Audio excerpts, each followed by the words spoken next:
Hello dear students, welcome to our YouTube channel Career Planet. Myself Shaili Gurwani, your chemistry teacher, and we are studying our chapter Atomic Structure. So students, Atomic Structure की previous class में हमने discuss किया था Bohr's model.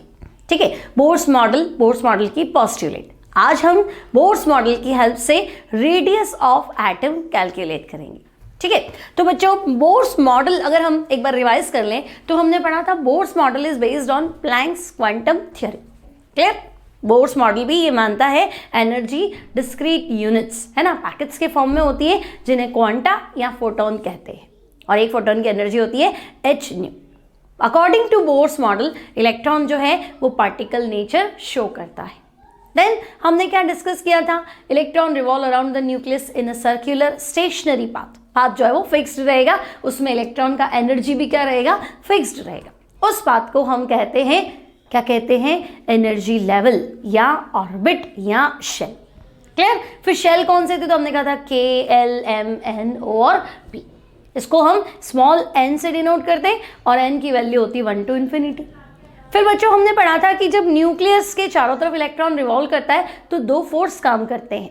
Nucleus का attraction force that is kZe²/r², और ये force convert हो जाता है सेंट्रीपिटल फोर्स, ताकि वो एग्जैक्टली क्या करे, सर्कुलर पाथ में रिवॉल्व कर पाए. So that is mv²/r. तो यहीं से शुरू करना है बच्चों, इसी पोस्टुलेट को काम में लेना है.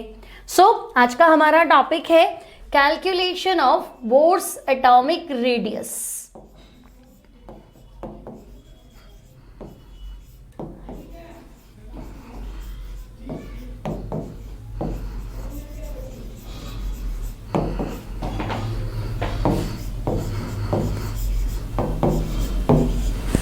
नाउ स्टूडेंट्स, बोर्स के अकॉर्डिंग रेडियस का फॉर्मूला हमें बनाना है. So according to first postulate,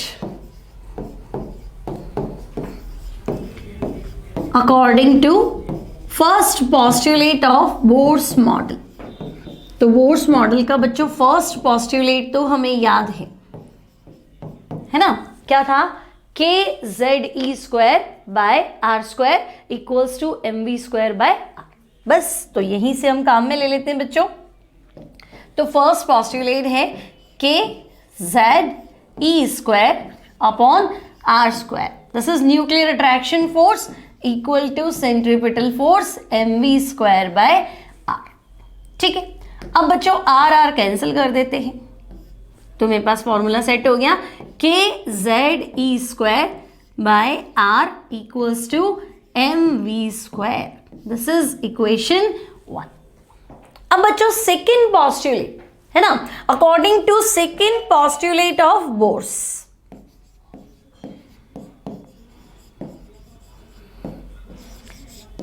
second postulate of Bohr's model. अब बच्चों फर्स्ट पोस्टुलेट तो आपने लर्न कर ली kZe²/r². सेकेंड पोस्टुलेट दिमाग लगाओ, सेकेंड पोस्टुलेट क्या थी,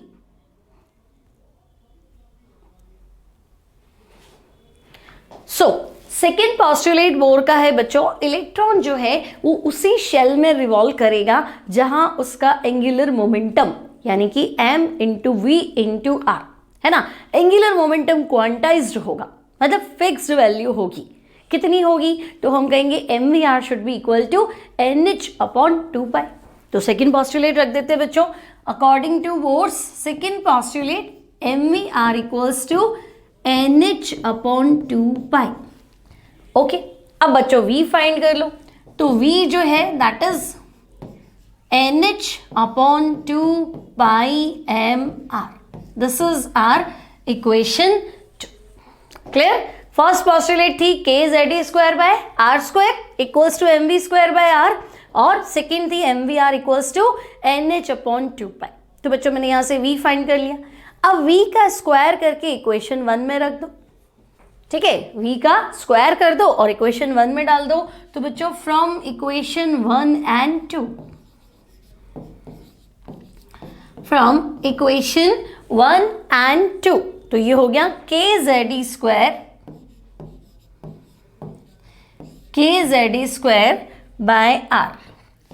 इक्वल्स टू m. अब v स्क्वायर में v का स्क्वायर डालेंगे n square h square upon 4 pi square m square और r स्क्वायर। ठीक है, तो बच्चों r तो कैंसिल हो गया है ना, और m भी कैंसिल हो गया। ठीक है, तो अब r की वैल्यू फाइंड करो बच्चों, तो r आपके पास आएगा n square h square upon 4 pi square m k z e square. Check करो r की वैल्यू जो है that is n square h square upon 4 pi square m k z e square. Clear? तो ये हमारे पास आ गया रेडियस का formula. अब चलो नेक्स्ट पेज पे चलते हैं। सो r हमने फाइंड कर लिया। r बच्चों ये भी फॉर्मूला याद रखना है हमें, n square h square upon 4 pi square m k z e square. अब अगर ध्यान से देखा जाए तो देखो n जो है, n है shell number, first shell, second shell, third shell, तो n कांस्टेंट नहीं है, और z है एटॉमिक नंबर, तो z कांस्टेंट नहीं है। इसके अलावा सारा है ना, h क्या है, Planck constant, 4 constant, pi constant, m mass of electron वो भी कांस्टेंट फिक्स्ड है। ठीक है, फिर k आपका कूलम कांस्टेंट हो गया, e हो गया चार्ज ऑफ इलेक्ट्रॉन, तो each and everything is constant. तो अगर मैं इसमें वैल्यू पुट कर दूं बच्चों, दिस इज आवर इक्वेशन 3, अगर मैं सारे कांस्टेंट की वैल्यू पुट कर दूं तो फाइनल आंसर जो होगा that will be r equals to 0.529 into n square by z, और आंसर आएगा एंगस्ट्रॉम में। ठीक है, तो this is Bohr's atomic radius r equals to 0.529 into n square by z. Now student r जो है रेडियस एन स्क्वायर के directly proportional है और z के इनवर्सली प्रोपोर्शनल है। ठीक है, यानी r और n स्क्वायर में अगर आप ग्राफ प्लॉट करेंगे तो n स्क्वायर के डायरेक्टली प्रोपोर्शनल है, यानी स्ट्रेट लाइन। ठीक है, और z के इनवर्सली प्रोपोर्शनल है, तो इनवर्सली प्रोपोर्शनल का ग्राफ कैसा आएगा, इस तरह से आएगा, हाइपरबोला है ना। तो r और z का ग्राफ आपका हो गया इस तरह से। ठीक है, अब बच्चों ये हो गया n स्क्वायर के डायरेक्टली प्रोपोर्शनल, z के इनवर्सली प्रोपोर्शनल। अब मान लो कैलकुलेशन जो है वो फॉर 2 डिफरेंट एटम हो या रेशियो में हो, तो r1 बाय r2, तो एक बार इस फॉर्मूले में r1 सेट कर दो, दूसरी बार r2 सेट कर दो, तो आपको मिलेगा क्या, तो हम कहेंगे भाई r n स्क्वायर के डायरेक्टली प्रोपोर्शनल है, तो ये r1 है तो यहाँ आ जाएगा n1 का स्क्वायर, और r2 डिनोमिनेटर में है तो n2 का स्क्वायर, इंटू z के इनवर्सली है तो z2 बाय z1। ठीक है ना, r1 और ये z1 और r2 और z2 इनवर्स में आ गए। So this is when we have given a question to find ratio of 2 different radii for 2 different atom, तो आपको ये फॉर्मूला यूज करना है। अदरवाइज आपको equation number 4 how to calculate radius ये यूज करना है, and this is our equation number 5। ठीक, अब मैं आपसे कह दूं कि नहीं, आप सिंपल क्या करो, calculate first Bohr's radius of hydrogen atom. आप हाइड्रोजन एटम की फर्स्ट बोर्स रेडियस मतलब फर्स्ट शेल की रेडियस निकालो। तो बच्चों शेल फर्स्ट है यानी n की वैल्यू 1, और हाइड्रोजन एटम यानी Z भी कितना रखना है 1। तो आपके पास फॉर्मूला ये रहा बच्चों, R equals to 0.529। Now n square, तो n फर्स्ट शेल है ना बच्चों, तो 1 स्क्वायर हो गया। ठीक है, और Z एटॉमिक नंबर भी कितना है 1, तो R जो है दैट इज 0.529 एंगस्ट्रॉम। ठीक है, this is our answer, R equals to 0.529 angstrom.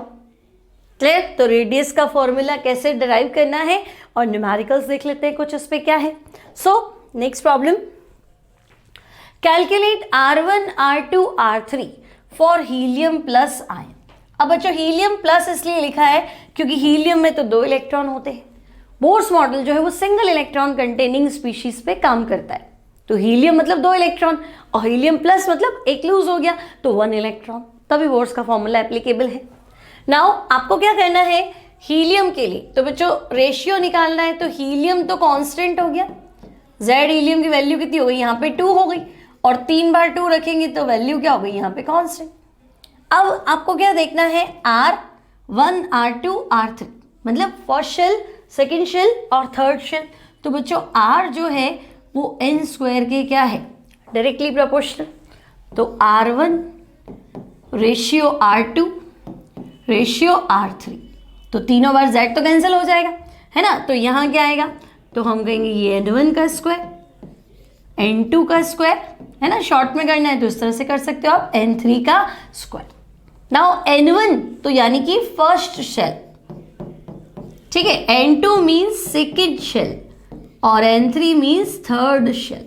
तो बच्चों वैल्यू रख दो, N1 का स्क्वायर N2 का स्क्वायर यानी 2 स्क्वायर और N3 स्क्वायर यानी कि 3 स्क्वायर। तो आपका जो रेशियो होगा दैट विल बी 1:4:9। क्लियर, तो शॉर्ट में इस तरीके से करना। अब आपको लगेगा नहीं ऐसे कैसे हुआ, तो बच्चों R1/R2 करोगे ना, है ना, तो R1 क्या था N1 का स्क्वायर अपॉन N2 का स्क्वायर, और दोनों ही केसेस में Z हीलियम रखना है ना, तो Z हीलियम तो कैंसिल हो जाएगा ना, तो R1 और R2 का रेशियो क्या आ रहा है, N1 और N2 का रेशियो है ना, N2 के स्क्वायर का रेशियो डिवाइड बाय R3 कर दोगे तो यहाँ पे भी क्या हो जाएगा, डिवाइड बाय N3 का स्क्वायर हो जाएगा। ठीक है, तो आपका आंसर कुल मिला के यही आएगा, R1/R2/R3 1:4:9। क्लियर, ऐसे भी कर सकते थे। नाउ नेक्स्ट प्रॉब्लम पे चलते हैं। तो calculate ratio of second Bohr's radius of hydrogen helium and helium plus and lithium plus 2।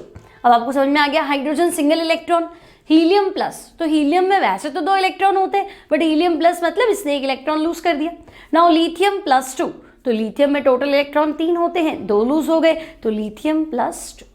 Now students Z hydrogen, ठीक है, तो Z hydrogen is 1, Z helium plus, तो Z helium plus atomic number is 2 and Z lithium plus 2 that means atomic number is 3। ठीक है, अब देखो second Bohr's radius यानी कि बच्चों तीनों बार n जो है वो 2 है, और रेशियो वाला क्वेश्चन है ना, जो कांस्टेंट है उसको मत लो, तो n तो तीनों बार 2 रखना है तो कांस्टेंट हो गया। नाउ रेडियस जो है बच्चों, रेडियस z के क्या है, इनवर्सली प्रोपोर्शनल। आपको क्या फाइंड करना है, हाइड्रोजन की रेडियस रेशियो हीलियम प्लस की रेडियस रेशियो लिथियम प्लस 2 की रेडियस, यानी 1/z hydrogen ratio 1/z helium plus ratio 1/z lithium plus 2।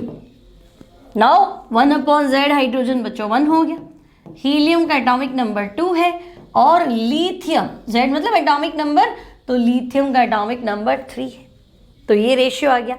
अब मान लो आपके पास ये ऑप्शन नहीं हो तो आप क्या करेंगे, तो आप इसको 6 से मल्टीप्लाई कर लो, तो देखो ये तो आ गया 6/2 कितना हो गया 3, और 6/3 कितना हो गया 2, तो दैट इज योर आंसर। ये भी पॉसिबल है और ऑप्शन में गिवन नहीं हो तो बच्चों ये भी आपका आंसर हो सकता है 6:3:2।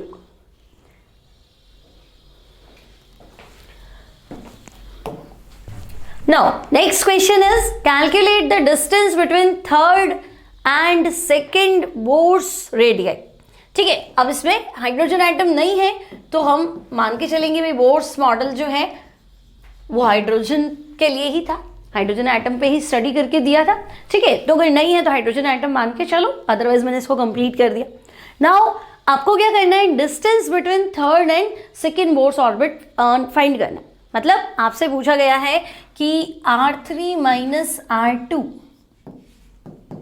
में थर्ड बोर्स ऑर्बिट यानी कि R3 उसका radius minus second Bohr's orbit यानी कि R2 आपको फाइंड करना है।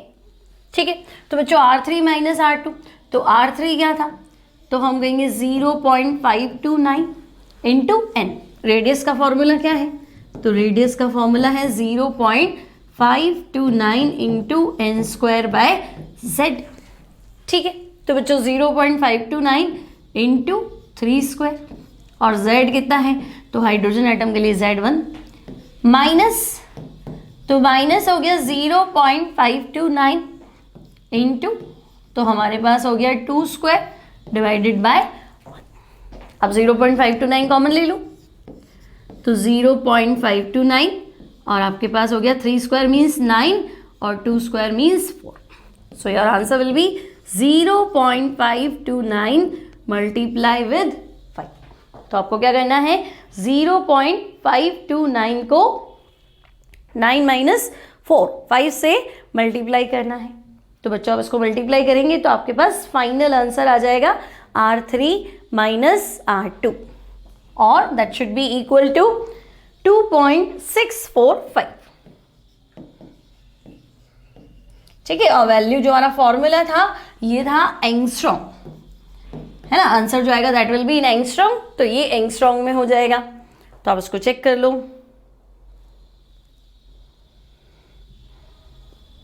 ठीक है, तो 2.645 angstrom is the final answer. This is the distance between third and second Bohr's radius, है ना। मतलब समझे आपके, ये न्यूक्लियस हो गया आपका, ये आपका फर्स्ट शेल, ये सेकेंड शेल और ये थर्ड शेल। तो बच्चों ये डिस्टेंस यहां से लेके ये डिस्टेंस, ये तो है R3, ठीक है, और ये वाली डिस्टेंस दिस इज R2। इन दोनों का डिफरेंस है, तो पहले R3 कैलकुलेट करो, फिर R2 कैलकुलेट करो और माइनस कर दो, तो डिफरेंस आ जाएगा। So moving to next problem. So next question है, what should be the atomic number of an element X that its fourth shell just fit into first shell of hydrogen atom. Okay, तो आपके पास एक element है, आपको पता नहीं क्या है वो, है ना। अब इस एलिमेंट का क्या है, fourth atomic number of an element X that its fourth shell, यानी कि फोर्थ शेल ऑफ X, ठीक है, फिट हो जाए। तो बच्चों फिट कब होता है, जब साइज क्या हो, इक्वल, है ना। तो X का फोर्थ शेल जो है वो फिट हो जाना चाहिए first shell of hydrogen atom, यानी कि first shell of hydrogen atom और फोर्थ शेल ऑफ X दोनों क्या होने चाहिए, इक्वल होने चाहिए। X एटम मान लो उसको भी, ठीक है। तो बच्चों first shell of hydrogen atom हमारा क्लियर है, 0.529 into n square first shell और ये वन, तो इसका साइज तो इतना है। अब फोर्थ शेल X का, है ना, उसका रेडियस और इसका रेडियस बराबर है, मतलब इसका रेडियस तो 0.529 है, ठीक है। तो अगेन फॉर्मूला पुट करो, 0.529 इंटू एन स्क्वायर, मतलब फोर्थ शेल तो 4 का स्क्वायर, और Z हो गया आपके पास atomic number that is X। तो ये 0.529 तो कैंसिल कर दो। तो बच्चों X की जो वैल्यू है दैट शुड बी 4 स्क्वायर, यानी कि 16, यानी एटॉमिक नंबर 16 पे जो आपका एलिमेंट होगा, है ना, उसका रेडियस और हाइड्रोजन एटम का रेडियस क्या हो जाएगा, इक्वल हो जाएगा, Z equals to 60. Now next problem we have the difference of radii of n+1 and nth shell of an atom is equal to n-1. ठीक है, तो आपको n कैलकुलेट करना है। तो बच्चों दोनों बार एटम सेम ही रहेगा, है ना, तो Z जो है वो कैंसिल हो जाएगा दोनों साइड, यानी n+1 और n शेल का रेडियस। तो बच्चों देखो radius of n+1 minus difference of radius पूछा है ना, तो रेडियस में r का डिफरेंस, ठीक है, minus n shell equal to क्या है, तो इक्वल टू है रेडियस ऑफ n-1 शेल। ठीक है, जो बच्चे गलती करते हैं वो ये होती है भाई n+1 minus n equals to n-1 and find the n-1 n, तो ऐसे नहीं होगा, है ना। रेडियस का डिफरेंस है, मतलब n+1 की रेडियस माइनस n की रेडियस इक्वल टू क्या है, n-1 की रेडियस के इक्वल है, ठीक है। अब बच्चों रेडियस और n में क्या रिलेशन है, तो radius proportional to n square, now n plus 1, ठीक है, रेडियस का डिफरेंस है मतलब n का तो स्क्वायर हो, तो n प्लस 1 का स्क्वायर माइनस n का square equals to n minus 1 का whole square. Now a plus b का होल स्क्वायर आता है आपको, तो a प्लस बी का होल स्क्वायर क्या होगा, a square plus b square plus 2ab, ठीक है, माइनस n स्क्वायर। अब n माइनस 1 का होल स्क्वायर क्या होगा, तो हम कहेंगे a square plus b square minus 2ab। बस अब इसको सॉल्व कर दो, तो n square plus 1 plus 2n, ठीक है, माइनस n स्क्वायर, ठीक है, n square plus 1 plus 2n minus n square equals to, तो इक्वल्स टू है n square plus 1 minus 2n। Okay, अब क्या करें बच्चों, तो देखो n स्क्वायर प्लस का n स्क्वायर माइनस का, सॉरी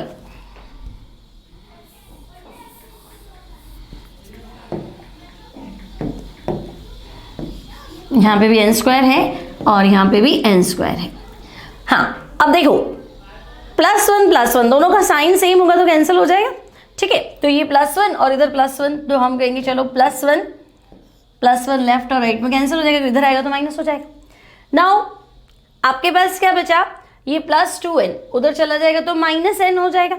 अब ये n स्क्वायर माइनस और ये n स्क्वायर प्लस, यहाँ तो कैंसिल कर दे, ठीक है, तो अब मेरे पास इक्वेशन आ गई 2n equals to n square minus 2n, ठीक है, तो अब 2n इधर ले जाओ तो 4n हो जाएगा। सो n स्क्वायर इक्वल्स टू हो गया 4n।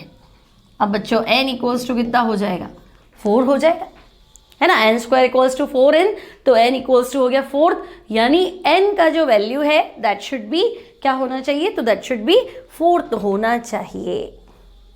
क्लियर। अब एक प्रॉब्लम और सॉल्व करते हैं बच्चों। नेक्स्ट जो क्वेश्चन है आपके पास वो है the ratio of radius,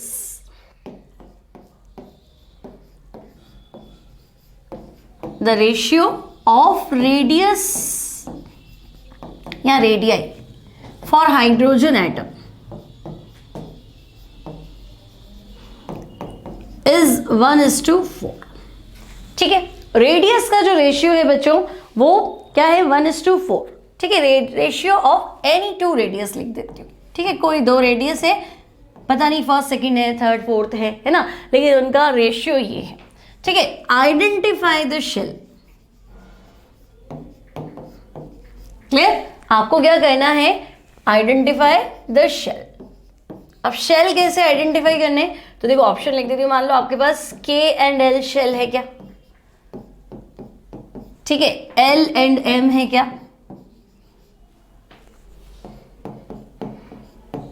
M and N है, ठीक है, या फिर आपके पास फर्स्ट एंड थर्ड दोनों है।